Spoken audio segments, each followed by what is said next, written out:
మీరు చనిపోయిన ఒక గంట తర్వాత అక్కడున్న వారి ఏడుపు నెమ్మదిగా తగ్గడం మొదలవుతుంది. మీ అంత్యక్రియల తర్వాత మీ కుటుంబం ఇంటికి వెళ్ళి అతిథులను జాగ్రత్తగా చూసుకోవడం ప్రారంభిస్తుంది. ఇంతలో మీ శరీరం మట్టిలోని జీవులను కలుస్తుంది. 3 గంటల తర్వాత ఇంట్లో కొంతమంది క్రీడలు, వార్తలు లేదా రాజకీయాల గురించి మాట్లాడడం ప్రారంభిస్తారు.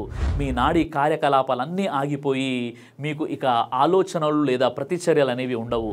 6 గంటల తర్వాత మీ అత్యంత సన్నిహిత కుటుంబ సభ్యులు మాత్రమే ఉంటారు.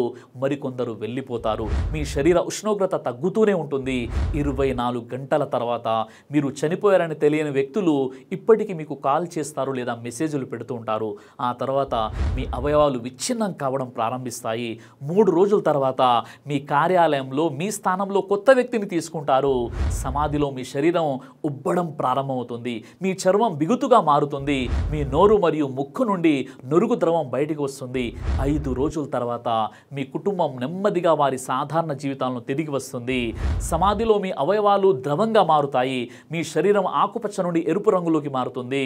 2 వారాల తర్వాత మీ పిల్లలు అప్పటికే ఒక న్యాయవాదితో కలిసి మీ వారసత్వాన్ని ఎలా పంచుకోవాలో ఆలోచిస్తూ ఉంటారు. అప్పుడే మీ గోళ్ళు మరియు దంతాలు ఊడిపోవడం ప్రారంభమవుతాయి. 3 నెలల తర్వాత మీ జీవిత భాగస్వామి టీవీలో సినిమాలు చూస్తూ నవ్వుతూ ఉంటుంది.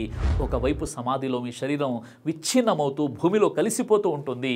1 సంవత్సరం తర్వాత మీ వర్ధంతి రోజున ఎవరో మీ సమాధిని సందర్శించి ఇది నిన్నటిలాగే ఉంది అని అంటారు.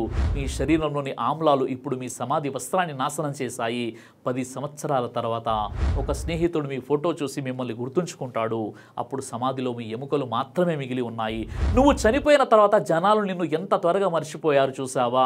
ఈరోజు మిమ్మల్ని భయానికి లేదా ఆందోళనకు గురిచేసినటువంటి మీ చావు గురించి ఇప్పుడు మళ్ళీ ఆలోచించండి, గుర్తుంచుకోండి. ఈరోజు మీ చివరి రోజు కావచ్చు.